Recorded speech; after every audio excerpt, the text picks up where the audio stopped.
Hi friends, મારા કિચનમાં તમારું સ્વાગત છે। આજે આપણે બનાવીશું વ્રત કે ઉપવાસમાં ખાઈ શકાય તેવો રાજગરાના લોટનો શીરો, જે ટેસ્ટમાં બહુ જ સારો લાગે છે અને બનાવવો બહુ જ સહેલો છે। તો આવો બનાવવાનું શરૂ કરીએ। રાજગરાનો શીરો બનાવવા માટે અહીંયા સૌથી પહેલાં આપણે એક પેન લઈશું। તેમાં 2 મોટા ચમચા જેટલું ઘી નાખીશું।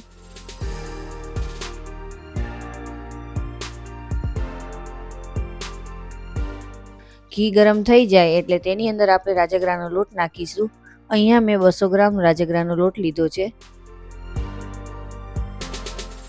હવે ગેસની ફ્લેમને મીડિયમ રાખીને આપણે લોટને ધીમા તાપે શેકતા જઈશું।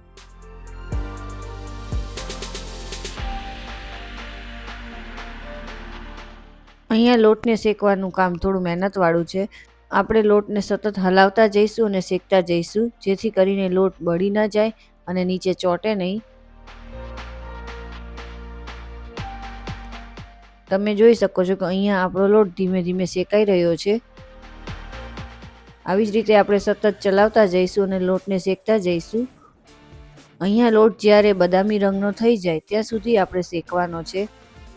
તમે જોઈ શકો છો કે અહીંયા આપણો લોટ બરાબર રીતે શેકાઈ ગયો છે। મને આ લોટને શેકવા માટે 10 થી 12 મિનિટ જેટલો સમય લાગેલો છે। હવે લોટ શેકાઈ જાય ત્યારબાદ આપણે તેની અંદર 1 વાટકી જેટલી ખાંડ ઉમેરીશું અને તેને સારી રીતે મિક્સ કરીને હલાવતા જઈશું।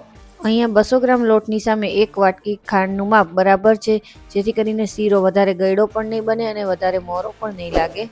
હવે તેની અંદર 2 ગ્લાસ જેટલું પાણી નાખીશું અને તેને સતત હલાવતા જઈશું।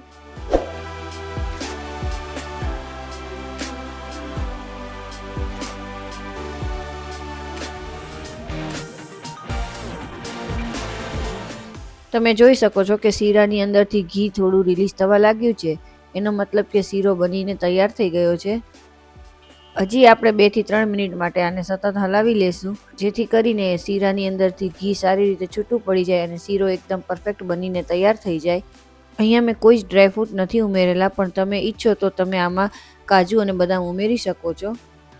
તો અહીંયા આપણો શીરો બનીને તૈયાર છે। હવે આપણે શીરાને એક બાઉલમાં સર્વ કરીશું। તો છે ને કેટલો બનાવો સહેલો। તો તમે પણ આ મહાશિવરાત્રિએ આ રેસીપીને તમારા ઘરે ચોક્કસથી ટ્રાય કરશો અને મને કમેન્ટ કરીને જરૂરથી જણાવશો કે તમને આ રેસીપી કેવી લાગી। Thanks for watching.